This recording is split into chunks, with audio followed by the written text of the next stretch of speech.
Assalamualaikum warahmatullahi wabarakatuh.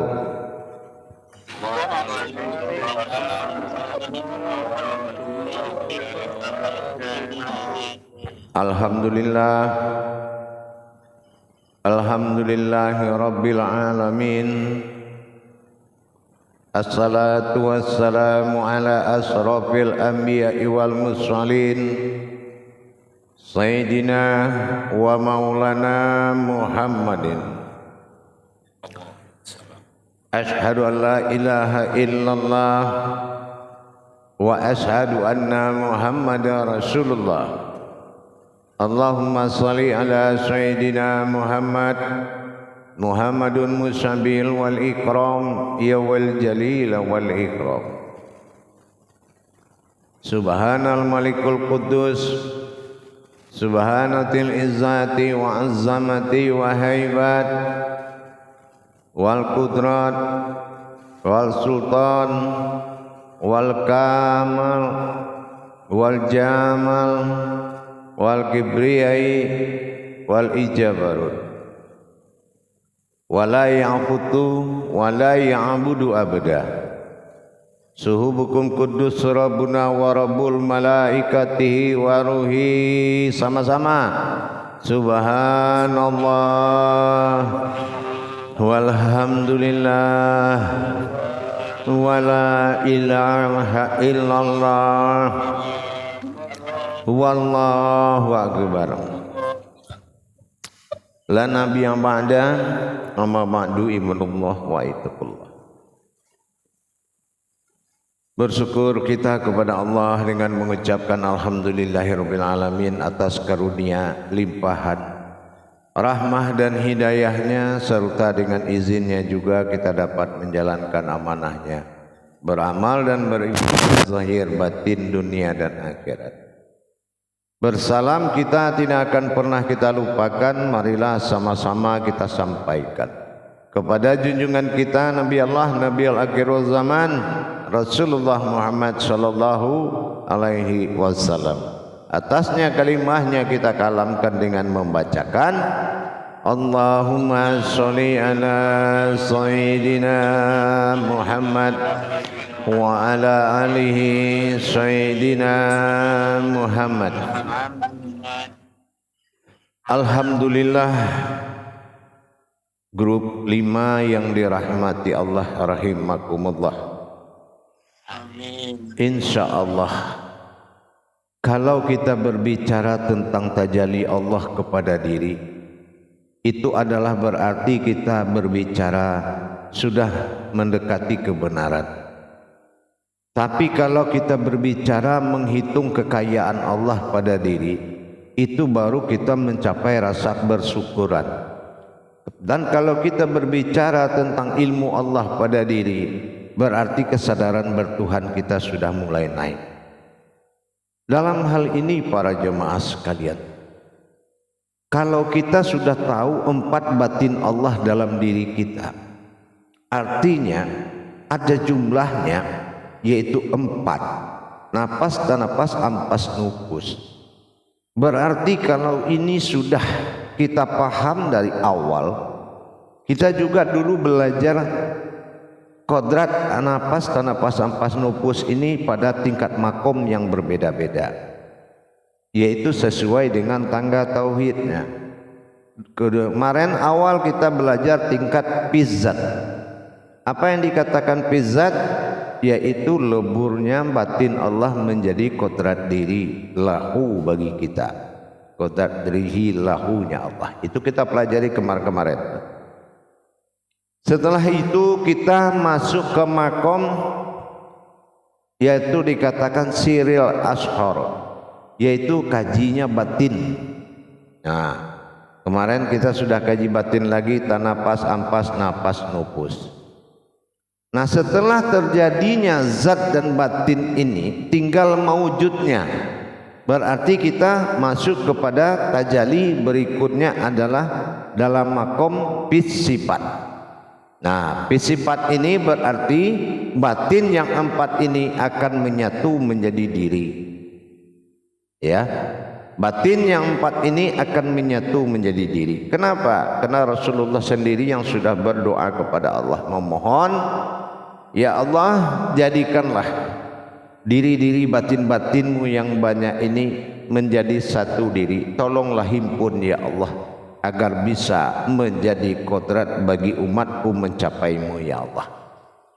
Akhirnya itulah Al-Lafa itu dihimpun menjadi satu. Inilah kalau dia sudah dihimpun menjadi satu, berarti itu sudah masuk dengan bersifat namanya. Kalau batin itu sudah turun ke kodrat umat, jatuhnya golongannya ibadah.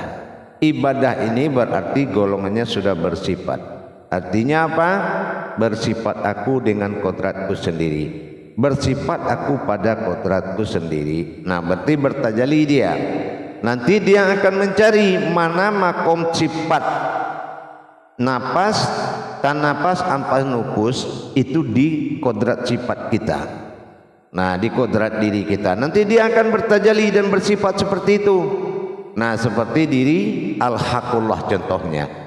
Di kajian al-haqullah, diri yang al-haq, dia bersifat kepada kodrat iradat, ilmu, sama, basar, kalam, hayat. 7 kodratnya. Nah, kalau ini batin ini satu. Begitu dia menjadi satu, dia diberangkatkan menuju kodrat sifat dan dia bersifat di situ menjadi sebuah diri. Itu yang dinamakan naf atau nafsiyah. Di situ dia akan menjadi diri kita. Kenapa begitu jamaah? Allah itu tahu yang dia berikan napas itu adalah makhluk. Iya. Yang diberikannya napas itu adalah makhluk, yaitu yang bernapas. Nah, kita juga sudah kaji, yang bernapas itu adalah kodratnya, yaitu ruh. Ruh kodratnya adalah takdir. Takdir kodratnya adalah kehidupan. Kehidupan sifatnya hidup dan mati. Berarti belum ada nilai Tuhan di situ. Makanya Allah selamatkan kita dengan didatangkan diri, naf. Nah itu, didatangkan diri, baru kita bisa cerita Tuhan. Karena mana diri yang bertuhan itu? Nah gitu. Tapi kalau kita masih memiliki posisi kekayaan itu jatuh pada ruh, itu belum dikatakan bersifat daripada diri. Yang dikatakan diri itu bersifat itu adalah naf. Allah tidak mengakui ada keumatan yang tidak ada nama dirinya. Itu enggak diakui sama Allah. Oh, ini enggak ada nama diri saya di situ. Kalau enggak ada nama diri berarti enggak ada nama keumatan di situ. Nah begitu. Jadi akhirnya memohonlah Rasulullah sehingga bertajallilah batin 4 tadi. Dia bertajalli dari makomnya naik ke makom sifat sehingga dia berdiri menjadi diri yang sifat, diri yang sendiri, diri yang menyatu. Jadi tidak ada lagi diri, tinggal satu itu diri. Itu yang dinamakan diri nafsiyah. Nah, nanti akan diajarkan habis session ini cara mendirikan diri.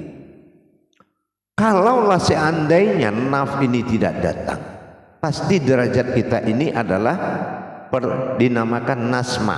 Nasma itu ada ruh, ada tubuh, namanya nasma. Nasma itu hanya sebatas panggilan. Mana manusia itu, mana kucing itu, mana hewan itu, mana sapi itu. Cuma itu saja. Dan kodratnya mati habis. Tapi yang innalillahi itu adalah diri. Nah, ini akan berentet nanti, akan maujud kepada diri kita.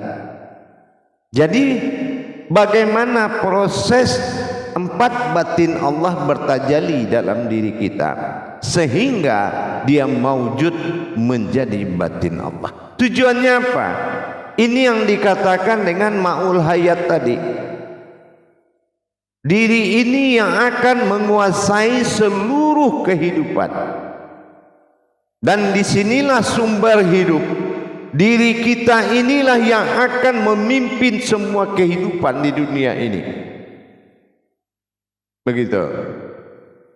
Inilah kuncian bagaimana terjadinya diri ma'ul hayat itu. Berdiri di diri kita penguasa yang menguasai semua yang hidup. Nah, yang kedua, mendatangkan batin Allah ini, kita harus mempersiapkan beberapa syarat yang akan kita siapkan. Pertama, kita siapkan dulu an-nazir. An-nazir apa? Ada suara, ada penciuman hidup, ada pendengaran, dan ada penglihatan. Jadi kita siapkan an-nazir ini, sehingga napas nanti bergerak melalui mulut, dan napas bergerak melalui telinga, dan ampas bergerak melalui mata, dan nupus bergerak melalui hidung.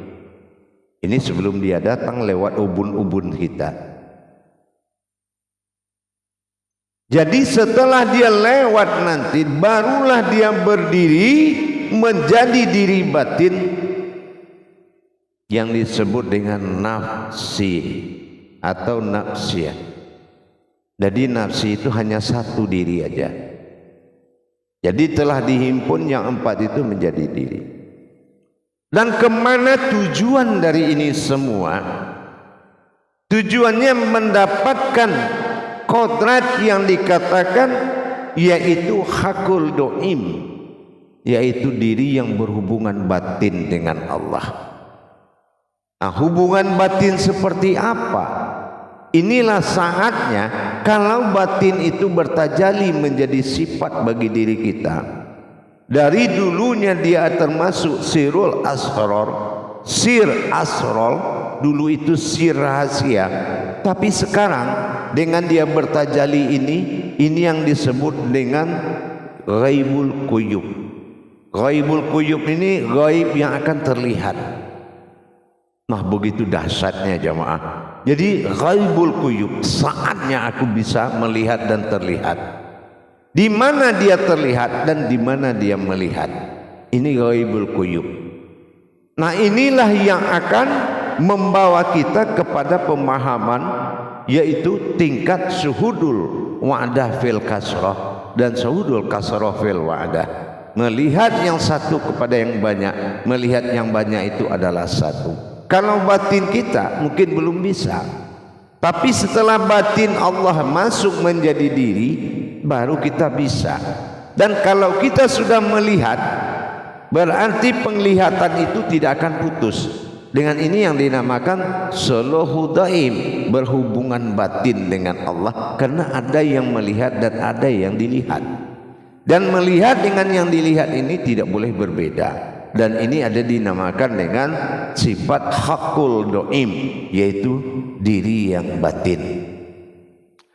Jadi jamaah sekalian yang dirahmati Allah, jadi dengan adanya peningkatan pemahaman ini nanti yang kita lakukan, maka nanti ini akan berentet dia kepada kodrat terbukanya asma pertama, yaitu Allah. Dan ini akan terbuka rahasia merentet kepada hubungan bagaimana sejarahnya salabiyah itu tidak boleh dikuasai. Kenapa batin yang 5 itu tidak boleh kita kuasai, dan kenapa yang batin diri nafsiyah ini tidak bisa dijadikan nyawa, dan kenapa wujud yang terlihat ini maknawiyah ini dikatakan sifat. Dan itu akan terungkap semuanya nanti. Dan itu akan terungkap kenapa namanya Allahu Akbar, dan apa hukum zikir yang harus dilakukan dalam menjalankan kemanusiaan bertuhan. Itu akan sampai rentetannya ke situ dari 4 makom batin tadi. Jadi dengan kita kaji 4 makom batin ini akan meluas terus sampai pada diri ma'ul hayat. Diri ma'ul hayat inilah diri yang memimpin semua diri. Gitu jamaah. Nanti kita kaji itu semuanya. Nah, tapi saat ini kita dibatasi oleh rukun tauhid, yaitu bagaimana menjadikan batin bersifat dalam diri kita, menjadi diri sifat. Nah, kalau tidak ada diri, saya ingatkan tadi, kita tidak lepas dari kodrat hewani. Kenapa? Napas tidak akan bernapas. Yang bernapas itu adalah orang yang diberi napas. Ingat, kalau diberi napas sekarang kita akan menerima napas itu. Ya, jadi itu artinya apa? Kita tidak bernapas lagi, cuma kita sudah mendapatkan diri napas. Napas itu adalah nama batin Allah bernama napas atau diri. Nah, naf. Nah, jadi disinilah pentajalian nanti yang akan kita sampaikan dan kita ajarkan pada sesi kedua nanti, insyaallah. Baik para jemaah, kita lakukan muzakarah dalam membahas perjalanan ini. Perjalanan rohani ini, terutama ini di batin ya, istilahnya siril ashar. Kita masih dalam makom sir untuk persiapan menuju makom goibul guyub, yaitu menyatalah goib pada diri atau bersifat. Baik, kita lakukan muzakarah. Saya sampaikan dengan kalam musallu muzakaratun fil jamiati rahimakumullah. Nanti jemaah menjawab dengan la ilaha illallah Allahu akbar. Salu muzakaratun fil jamiati rahimakumullah. La ilaha illallah Allahu akbar. Silakan juru tabliknya menyampaikan inspirasi atau pertanyaan jamaahnya. Terima kasih Buya. Assalamualaikum warahmatullahi wabarakatuh Buya. Waalaikumsalam warahmatullahi wabarakatuh. Sangat luar biasa sekali pada malam hari ini pemahaman mengenai sirrul asrar bertajali menjadi ghaibul ghuyub, dengan nanti kita untuk mendapatkan nafsiyah, diri nafsiyah. Terima kasih untuk bapak-bapak yang bertanya, segera mengangkat tangan. Silakan untuk mengangkat tangan. Siapa dulu? Oh, kepada Pak Udin Nujam dipersilakan untuk bertanya. Terima kasih kepada juru tablik yang sudah memberikan kesempatan.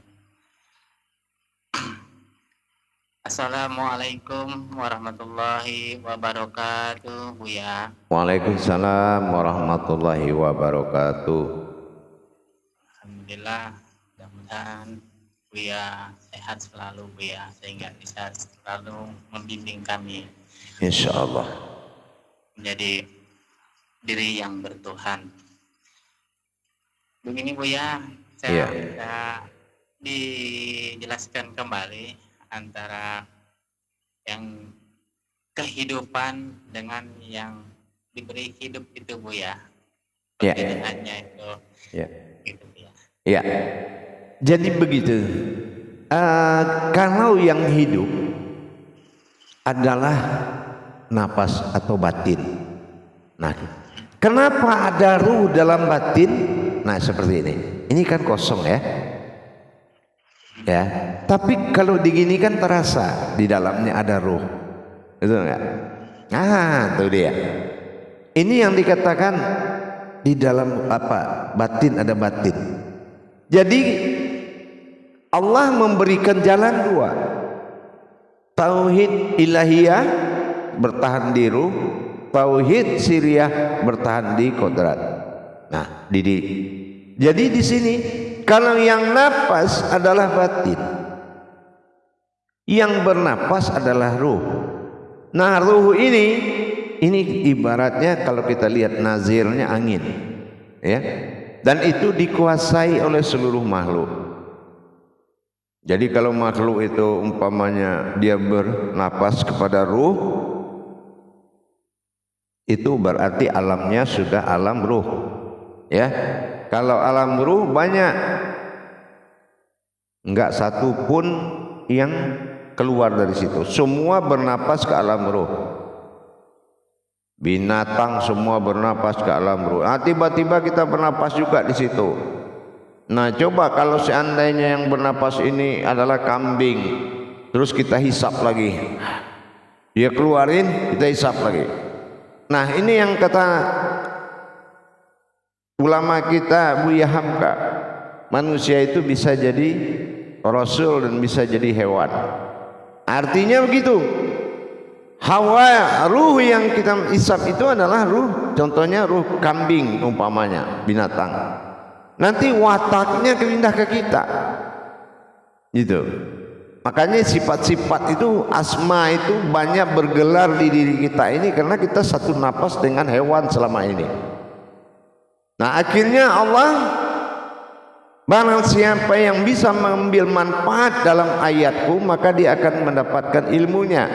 Nah, akhirnya Allah membuka hijab, dijadikanlah diri. Nah, diri inilah yang menyelamatkan umat dari derajat hewan menjadi derajat manusia. Coba kalau tidak ada diri, hakul mubin, nggak mungkin bisa kita bertuhan. Al-Malik, dan bangkitkanlah hakul, diri yang hak itu, mubin, dengan nyata. Kalau tidak nyata diri, bagaimana nyatanya Tuhan? Tidak akan nyata Tuhan di diri kita kalau tidak karena diri.